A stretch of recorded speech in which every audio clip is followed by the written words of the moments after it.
original.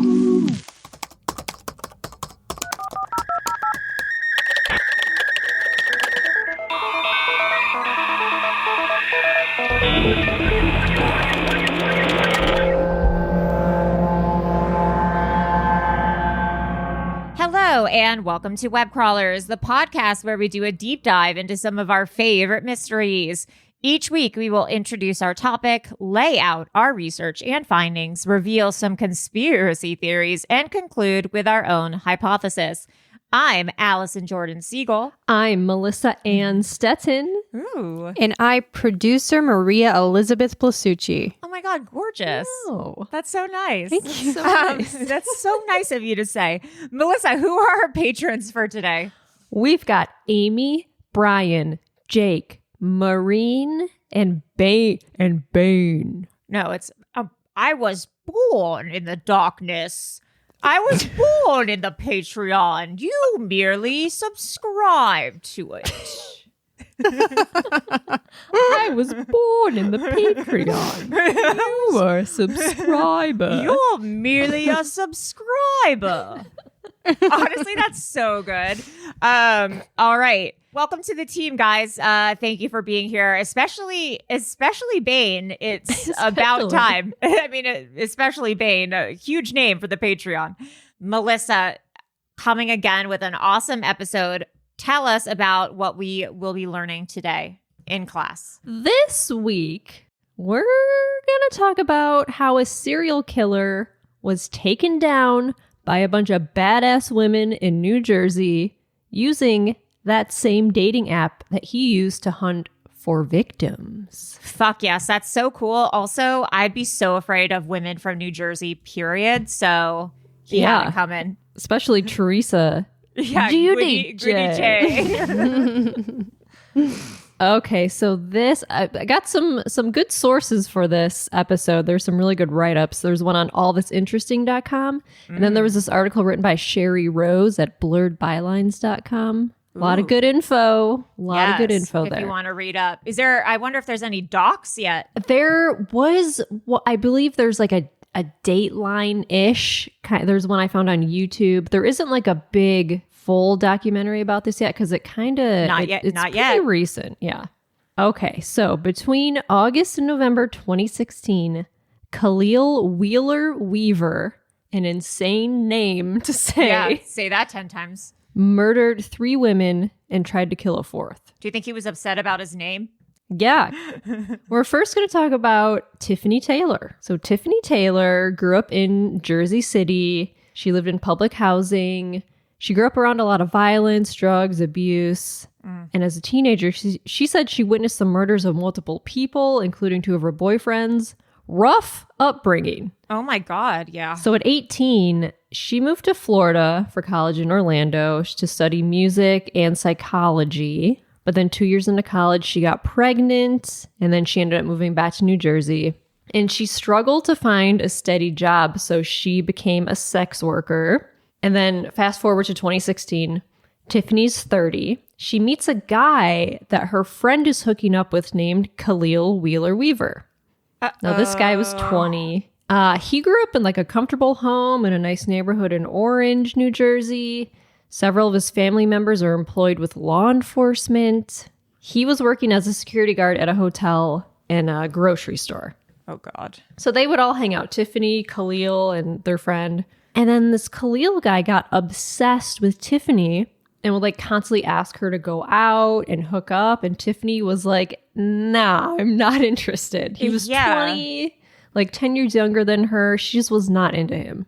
So then he starts begging her for sex and like offers to pay her for sex. And Tiffany's like, no, dude, go away. Like, I'm not, this is crazy. And he then offers her $200 for sex. And she's like, okay, you know what? I'll say yes. But she has no intention of sleeping with him. She said she was just tired of like being harassed by him and being treated like a sex object. So she was like, I'm just going to take his money and leave. Fuck this guy.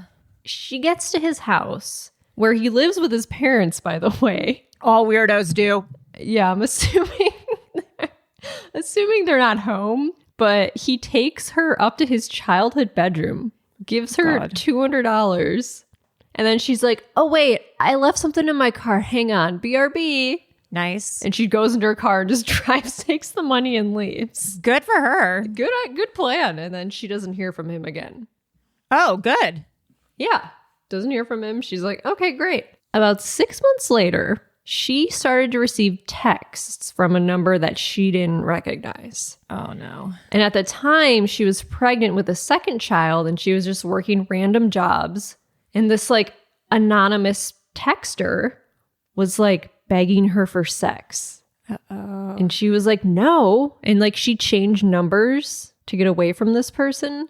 Yeah. But this stranger kept finding her new number. Like she changed God. phones and she kept getting texts from this dude and like kept offering her like more and more money. Oh, God. And like during this time, Tiffany's mom had been diagnosed with cancer. They got evicted. They were living in Tiffany's car. Tiffany was working as a drug runner for her friend who was living at this Ritz motel at the time.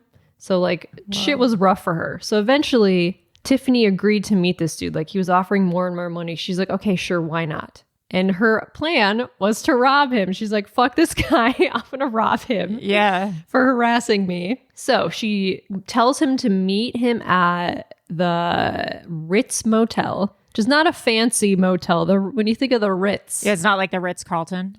Oh, no, it's like more like a Ritz cracker. It's like it's for Four Seasons landscaping. Yeah, Four Seasons landscaping. She gets to this motel. This guy shows up, this stranger. He's wearing a ski mask, black gloves, a large sweatshirt, and like it was kind of cold outside. So Tiffany was like, okay, I mean, it's not that strange. It's not that cold. It's not that cold. It was not that cold, but she's like, okay, weird, whatever. He doesn't want people to see him. It's not crazy. Okay. She borrowed her friend's car. So he gets into her car and they drive away. Dangerous.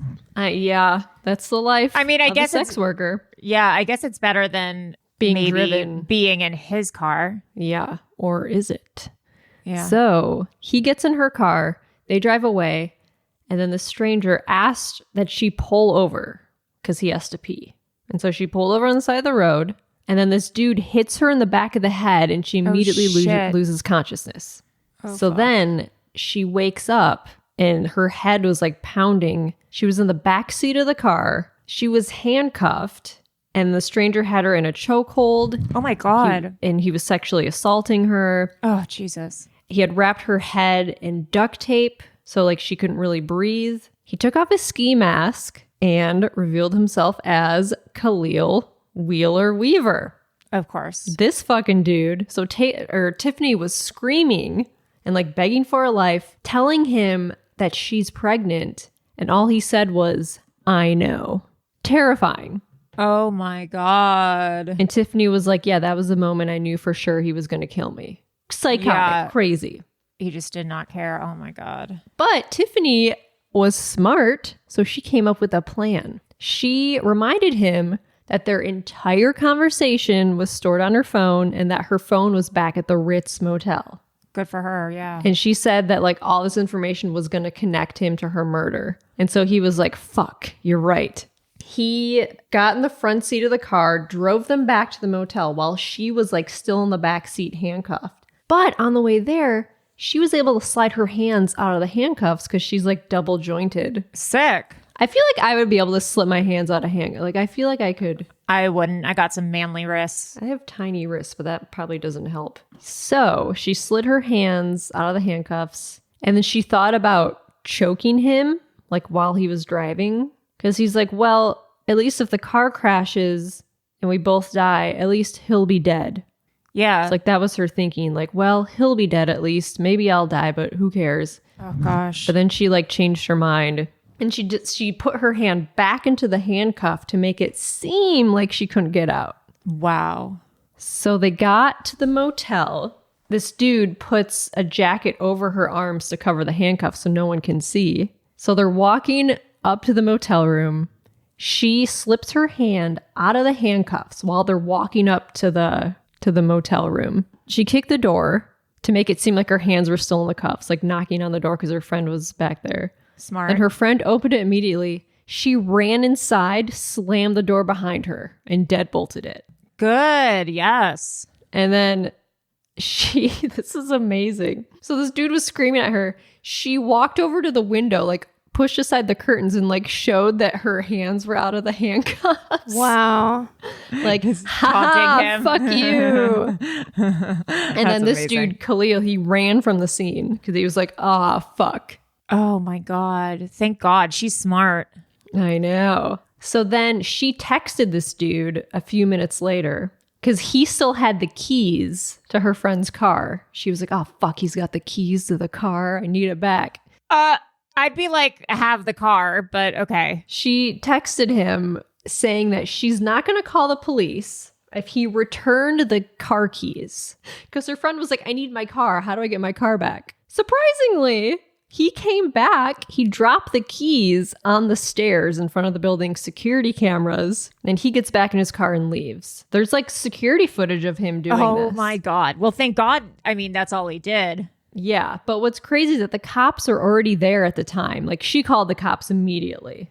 The cops were there. He drops the keys off, but the cops don't even, they see, there's footage of the cops there, and then this guy driving off. The cops don't even look at him. They don't even acknowledge, knowing that there was like a guy there who like tried to kill this woman. They're like, oh, whatever. Oh my God. The cops are not all right. Oh, they get worse. They get much worse. So this was in Elizabeth, New Jersey. So the Elizabeth police officers entered the motel and Tiffany like told them everything. She said like he sexually assaulted her, he kidnapped her, he tried to kill her. She told them his full name and she showed them the phone exchange, proof of them meeting, all the details, his address, his car. She still had a handcuff on one of her hands and was like, this is what happened. But the cops didn't believe her. Oh my Instead, God. they threatened to arrest her for being a sex worker. Oh my God. Insane. Isn't that so indicative of why women don't report things? I mean, people are like, why didn't you just report it? Oh, I mean, that's why. This is exactly why, because no one fucking believes you. She had a handcuff on her fucking hand. And on video, the guy returning the Yes. keys to the car. There could not be more evidence that she was telling the truth. It's just crazy. And the police don't even, she wants the other handcuff removed. They don't even remove it. Oh my God. So despite all of this evidence, of course, they didn't believe her. And she later said that the officers treated her like trash. But Tiffany was like, well, you know what? Fuck that. I'm not going to rest till this dude is locked up. Fuck yeah, Tiffany. Okay, so we'll come back to Tiffany. So let's talk about Robin and Joanne. 19-year-old Robin West was from Philadelphia. I hope, sorry to interject, I hope those cops aren't still working. Do we have their names? I'm sure we could figure out their names. Yeah, I'm sure they're still working. Of course they're still working. keep talking. I'm going to do some. Here comes the chief of police. Here she boy. comes. I got to do some work right now, but you keep talking. You keep talking. I'll handle I this gotta, right here. I got to look at my files. Look into my file cabinet. Okay, so 19-year-old Robin West was from Philadelphia. Her dad was a pastor. She sang in the church's choir. And according to her mother, she struggled with mental health issues. She became a rebellious teen.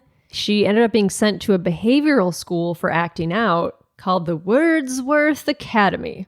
But of course, Wordsworth. I don't know why that makes me laugh. Yeah, all it these sounds like fake. behavioral schools have these I know. like fancy names, and they're all just like terrible. Like this place. It sounds like somewhere Or they're Batman like would go. footsteps. Or it's like footsteps. Yeah, passages, you know, like something. pathways, pathways. pathfinders. So yeah, she went to this place, Wordsworth, but it of course had a terrible reputation for mistreating kids. What else is new? Yeah.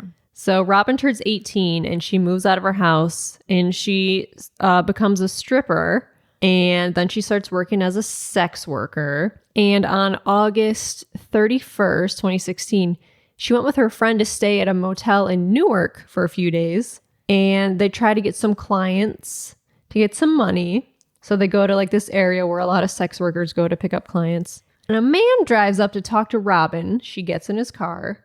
And Robin's with her friend Bernicia. And Bernicia is smart because she writes down this dude's license plate just in case. Like, they're always looking out for each other. This guy drives Robin to an abandoned house. They go in the house. They're in there for about an hour. And only the dude leaves. So the next day, the police responded to a call about a fire in an abandoned house. They get into the house and they discover a body. And the body was so badly burned that it couldn't be identified until 2 weeks later through the use of dental records. Ended up being Robin West. And due to the state of her remains, her cause of death could not be determined. So whoever this dude is brought her to this house, burned it down. So then Robin's friend Bernicia called the police the day after Robin went missing to report her missing, gave them the license plate number, and they link it to a silver BMW. But like that's all they had to go on. They were like, okay, thanks. I should say, and I think this is an important note, that these are all women of color. And I don't think that's any coincidence that the cops are not taking it seriously or look into it. And that's an epidemic that they are, that they don't take women of color seriously and sex workers. Yeah. So a few weeks after Robin West's body was found, another woman disappeared under mysterious circumstances. Joanne Brown, who was 33 in 2016, was struggling with homelessness, also had mental health problems. She was working as a stripper and a sex worker. And on October 22nd, 2016, Joanne and a friend were hanging out at Popeyes in Newark. Shout out Popeyes. They have really good chicken sandwich. Love that restaurant. So then a dude rolls up in a silver BMW and offers Joanne money for sex, and she agrees, gets in the car. They also drive to another abandoned house in Orange, New Jersey. He tapes her up, covers her mouth and nose, and leaves her there. Jesus. And then Joanne's friend Amina, who was with Joanne at Popeyes, is concerned she doesn't hear from Joanne, calls the police to report her missing. And they're like, okay, cool. And then about 6 weeks later, December 5th, Joanne Brown's remains were discovered in this abandoned house. Oh. And the cause of death was ultimately ruled as a strangulation.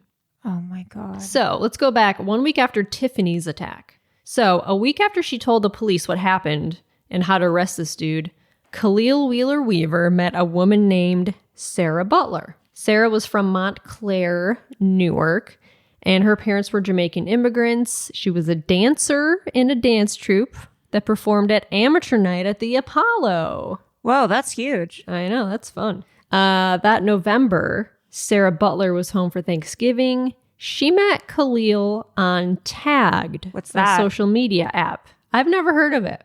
The two had planned to go out before, like they were talking, but then Sarah got cold feet, was like, nah, I don't want to go out with you. But then this dude offered her $500 for sex, and she agreed. She wasn't a sex worker. She was just like, $500? Hell yeah. She's like, okay, sure. Tagged, it says, chill, chat, and go live. With tagged live video. Link up with people nearby and swipe if you're feeling them. Oh, like Tinder. Oh, so it's one of those people. It's no, but yeah, but they're nearby. It seems like. I wonder if it's one of those things where you walk past someone and Oh, right. Live stream, make a connection with ladies and guys nearby, match with people just like you. Thanks, ladies and guys. Ladies and guys. Okay. I love hanging out with ladies and guys. I also do the copywriting for them. So shout out to Tag. Oh, this review says, first and foremost, there's a lot of scammers. A lot. There's sugar daddy scammers, sugar mama scammers, unemployment scammers, etc. People asking for your bank account information, photo ID. So a lot of people are saying, stay away. This is, that this is a shady app. Let's take a quick break for announcements. Webcrawlers has a Patreon to get access to rewards, bonus episodes, shout outs, to potentially meet Bane, who is a new patron. Please go to patreon.com/webcrawlers. You can donate as little as $2 a month to become one of our bimbo patrons. I think later today, I'm going to do a video just ranting about Yellow Jackets. But it's gonna have spoilers. Yes. It's gonna have spoilers. So I'll write on the title, don't listen to this if you haven't watched the whole series. Because Big Yellow Jackets fans over here. We're Yellow Jackets heads. So I want to hear what you guys think. Jacket heads. Yeah, we're real jacket heads. Take off your pants and jacket. Yes. And put on your jacket. Take off your pants and put on your jacket. That's No, the but that's a Blink-182 album. Take off your pants and jacket, but get it? That went right over my head. Do you get it? Well, now I do. But it went right over my head. Please, What were you quoting? Nothing. I thought Maria was just making up a sentence. So I wish I would have made that up. And so then I just punched it up. Okay. I punched it down. Please rate and review us on Apple Podcasts, and we will read those reviews. And also call the hotline. If it rings a lot of times, just wait. Sometimes it takes 10 rings, but then that voicemail will come up and you can say whatever you want. Insert jingle here. 626-604-6262. Now back to our program. Okay, so Sarah, and then she jokingly texts him before their date. You're not a serial killer, right? LMAO. Oh, God. Ooh. So Sarah told her mom she was going to go meet a friend, and she borrowed their van. What did he say? Did he say yes or no? I don't know. I couldn't find what he said. It'd be funny if he said yes. Yes, LMAO. Yeah. She was like, LMAO, LOL. And he was like, LOL. Hee hee hee hee. So yeah, she told her mom she's going to meet a friend, borrowed her van. Thinking nothing of it, her mom said goodbye. This was the last time anyone would ever see Sarah Butler alive. Oh, God. So Sarah drove to the address he gave her. Ended up being an abandoned house in Orange, Jesus. New Jersey. There's so many abandoned houses in New Jersey. Yeah, God. So Khalil is waiting there for her. He gets into her car.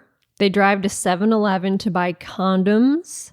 And then they drive up to a park. And then they get out of the car. He attacks her, wraps her up with tape, rapes, and then chokes her to death. Oh, Jesus. He then moves her body and covers it with leaves and dirt. And then, that's really gonna... Let me just put some leaves over this body. Oh, God. And then Sarah doesn't show up the next morning. Her mom calls the police to report her missing. 3 days later, after the cops didn't do anything, the women in her life quickly began to investigate. They're like, fuck this, we're going to figure this out ourselves. Her friend and her sister called the police, helped them search for Sarah Butler's car. They found it a few miles from her home. Her sister Basania found Sarah's red weave on the scene before the cops did. They were finding evidence before the cops. Of course. Were looking. It's crazy. And then Basania and two friends, Lamia and Samantha, they drove to Sarah's home to see what they could find out on their own, if there's any evidence at her house of what happened. So they opened her laptop. They found she was talking with someone named Lil Yacht Rock on the app Tagged. Oh, God. His photo and his name appeared to be fake. And so Samantha decided to create a fake account and reach out to him. Good. And then the three women, so they went back to the police station. They were given reports. And then while they were there, this little yacht rock sent her a message about paying for sex. While she was at the police station, she's like, look, this dude is texting me. So Samantha agreed to meet him at a Panera Bread.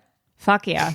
And then the police sent 2 detectives in her place to try to catch this guy. Side note on Panera Bread, we can cut this out if Here we we go. But we just saw the other day that they have a mac and cheese sandwich. Remember? I don't need that. Oh. I don't need mac and cheese on a sandwich. Are you sure? Is it garlic bread? Mac and cheese sandwich, Panera Bread. I can a lobster roll type of. No, it looks like it's a toasted sourdough. Why? I'm eating bread with bread. The only time I'm eating bread with pasta is garlic bread and spaghetti and red sauce. It says creamy mac and cheese with our fontina and mozzarella cheese blend and Parmesan crisps on toasted thick slice classic Plastic? white miche. Plastic. It's classic plastic. Classic white miche. I don't know what that is. Miche. M-I-C-H-E. I think it's just white sandwich bread. It's country bread, it says. I don't know. Don't try to make white bread sound fancy by calling it something fancy. It's just white bread. Don't try to fool me. I'll Panera. take their broccoli cheddar soup any day in a bread bowl. Oh, all right? Absolutely. I've never had that. It's good. Oh, it's really good. It's great. It's really good. Oh, wait. Okay, so this looks good. They have a bread bowl filled with mac and cheese and wait. Is that a bread bowl filled with mac and cheese with broccoli in it, or is that mac and cheese and broccoli soup? That doesn't look soup. Yeah, that's mac and cheese. That's mac and cheese. Yeah, with a sprinkling of the way they use broccoli is how you would put Parmesan cheese on like. Shave the broccoli on there. We're so shaved. No. I don't need it in a bread bowl. All right, well, back to our program.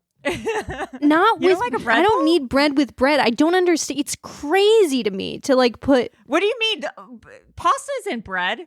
Well, it's just it's just one big carb. It's like I'm enjoying one of them. Why are you giving me both? Like I'd rather have just a side of spinach for God's sake. Ew. I'll take spinach dip in a bread bowl any day. What about this lobster bisque in a bread bowl? Yeah, I'll take that. Yes, absolutely. Yes. Okay, yeah. I'm into that. But that looks good. You gonna order Panera bread? And when we're done with this episode. No, that does look good. I gotta calm down on the ordering. What did you order at Cheesecake Factory, by the way, when you ordered Cheesecake Factory? I was always so curious. It wasn't good. I just ordered like 3 different cheesecakes. I think I got a regular cheesecake, an Oreo cheesecake, and then like a Reese's cheesecake. And honestly, none of them were really good. And then I got chicken strips, and they were like fine. Huh. You got to get the orange chicken. Oh, really? At Cheesecake Factory. I've only had it like twice maybe like 15 years ago, but I remember really enjoying it. That's surprising. That is incredibly surprising. Okay. Yeah. Interesting. All right. If you type it in, I think it's like a thing. I think like Cheesecake Factory orange chicken I love is an like orange chicken. I'll tell you. a standout. They figured it out. They got everything right. They got everything right as to what you'd want. It's not easy to make a good orange in chicken. an orange chicken. It's not honestly enough not. sauce. Yeah, it's sometimes. Yeah, there's a lot of people here asking for the recipe. The orange chicken was so good, all caps. Huh. Mm-hmm. How about that?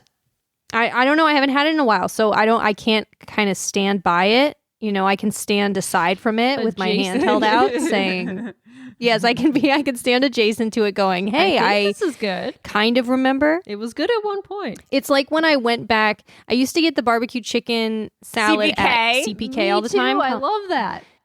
Well, I did too until I tried it again like a couple years ago and I was like, this doesn't taste great. Oh, no. I have some bad news for you. Here's an article from MASH.com. What you should absolutely never order from the Cheesecake Factory. Why?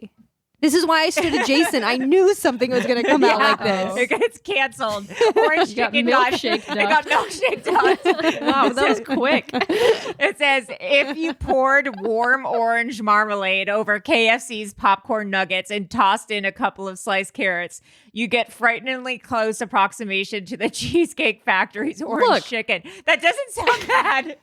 That sounds good. Yeah. Is that just like, I want like a marmalade-esque sauce over a fried chicken. I'm still on board. Sorry.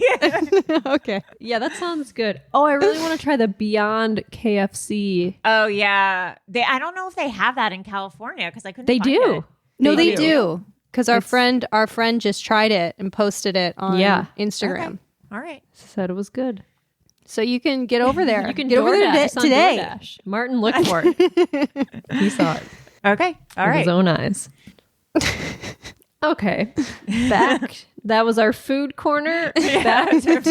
Always back to our episode. Okay.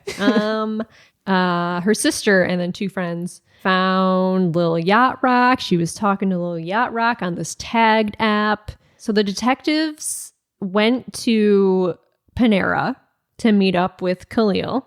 they get there and they talk to him. He gives them his real name and they talk to him, but the cops ultimately decided to let him go. What? They didn't have any evidence. Oh, there's no bodies. All they have is like this dating app exchange. So they have nothing to arrest him on, which I guess if you arrest him, you want to have all the evidence. So like, seems insane to me that he's just like out there. Like you can at least take him in for questioning. Yeah. You can take anyone in for questioning. You don't have to have. Right. I think. I mean, I don't Well, know. They would have to voluntarily. Well, you can, but then they can. Yeah, you have to volunteer. They'd have to say, I want to talk to my lawyer. Yeah. And then you bring in the bad cop. No, you get the good cop and then you go, look, we just want to help you out here. We just all want to go home. How about I get you a cup of coffee? Or he comes in with a 7-Up and then he goes, here, I got you this from the vending machine. Yeah, you must be so thirsty. Sorry we've kept you here for so long. This is going to be real quick. Goes a little something like Just that. a couple easy questions. We're going to let you go. Get out of here tonight. We're just, I'm tired. I just want to go home and sleep. Yeah, totally. Yes. And then and the bad cop is behind the double pane glass standing there with his arms crossed. And he's going, God damn it. Yeah. And then the boss is going, just cool down, Jack. Just cool down. Yeah. Give it a second. Give it a rest. Go take a walk. And then there's a Go take a walk. Yeah, go walk it off. Go walk it off. And then there's a flashback to Jack's past where like he's feeling triggered by this situation Because he let a criminal get away, and he's like, it's never gonna happen again. It's never gonna happen again because his sister was killed, and so now he wants to get it right this time. This is his final chance. He's retired next year. Yeah, this is Boss Dog. This is Boss Dog 2. This is Boss Dog 2. Boss Dog 2. This time it's criminal. This time. It's criminal. Okay, so however, due to the work by Sarah's family and friends to find her, the police decide to like look into all their evidence that they have. They're like, okay, what do you got? Oh, how nice of them. How nice of them. And then on December 1st, 2016, they got some pings on Sarah's phone near the Eagle Rock Reservation. Interesting. So they go investigate and they find Sarah Butler's body. Oh, fuck. She had been strangled to death. And then 4 days later, on December 5th, some contractors were looking at an abandoned house to like potentially do some work. And inside they find the body of Joanne Brown, who's been missing for 6 weeks, with no one was looking for her. And so the next day, the police finally put all the pieces together because they have bodies, and they arrest Khalil. And he remained in jail for 3 years until his trial began. Like it took him 3 years to like collect all his evidence or whatever. There was one survivor, Tiffany Taylor. She provided like all this testimony that strung together like his method of killing the women, the texts about paying for sex, the duct tape, the attacks in the cars, the strangulation. So she provided like every bit of information she could about what happened that night. And she spoke for like a full day in court about what she experienced and how she survived this dude. And she also testified about the Elizabeth Police Department, saying that if the police believed her, Sarah Butler would still be alive. Yes. If only they believed her.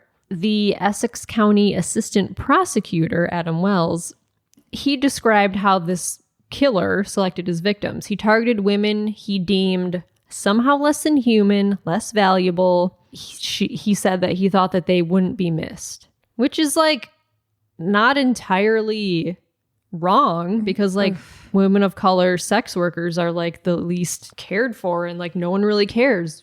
You know, that one Joanne was missing for 6 weeks and no one was looking for her until they find her in this abandoned house. So on the day he was taken into custody, they searched his home. They found 3 different cell phones in his bedroom. Then there was some insanely incriminating evidence. He had Google searched how to make homemade poisons to kill humans. And what chemical could you put on a rag and hold to someone's face to make them go to sleep immediately? Chloroform. Yeah, duh. This isn't Jeopardy, Maria. Well, I You would need to answer that in the form of a question. What is chloroform? Am I wrong? That's what came to mind immediately. No, that's right. But also, how shady to ask that in a full sentence. Like, that's so culpable. Like, at least you can make it a little bit more discreet when you Google chemical, or something. Rag, sleep. Yeah, you can. I don't know. There's ways that you can make it less obvious when you're Googling. I think it's going to be obvious no matter what. I think it's going to come out being pretty obvious. Yeah. It's just fine. It's like, hello, Google. Could you please tell me what chemical could you put on a rag? Hey, I'm a serial killer, Google. Can you? Also, it appeared that Khalil Wheeler-Weaver also thought about applying to become a police officer because he was searching for a police entrance exam practice test. Of course.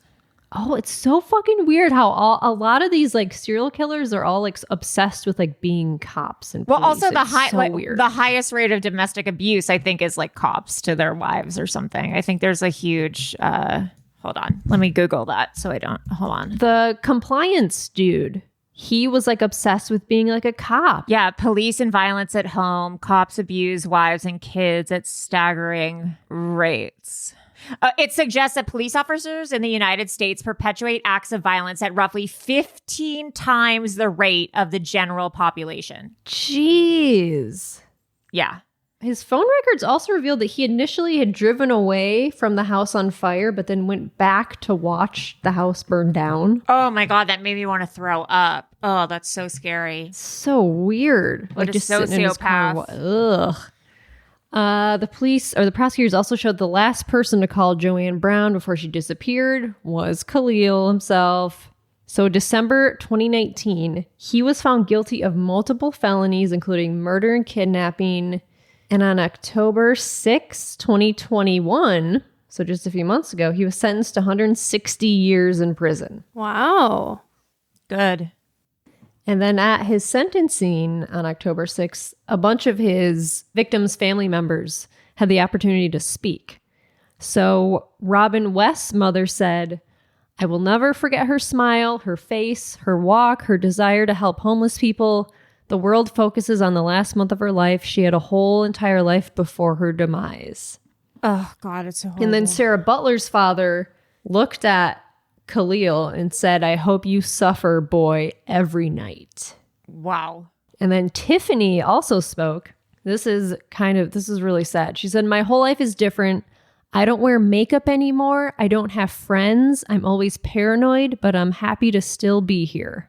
And then she said to the judge, "I hope you don't show him any remorse," because he's not showing any remorse.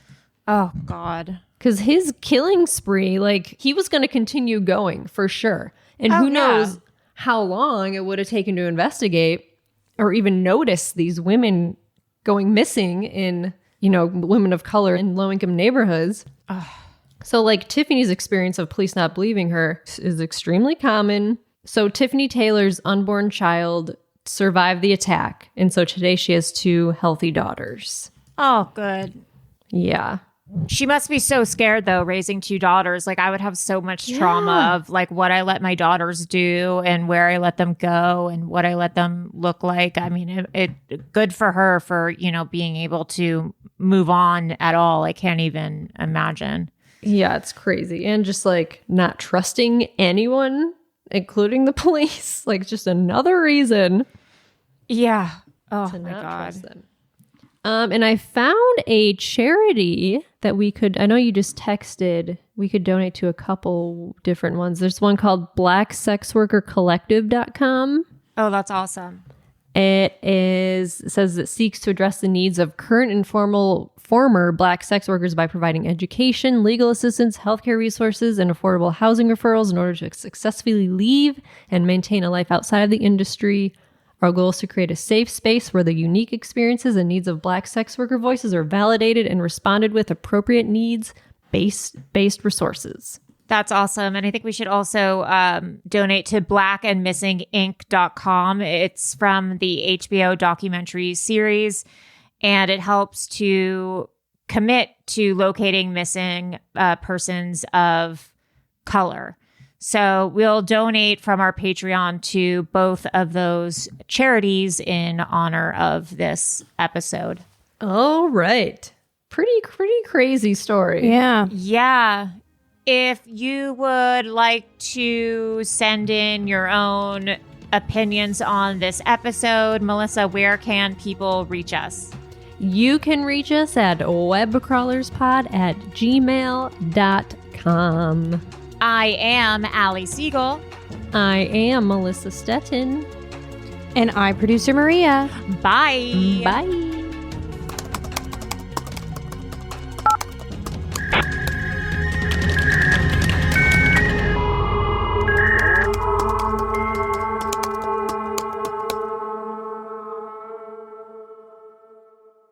An Erios original. Powered by Acast.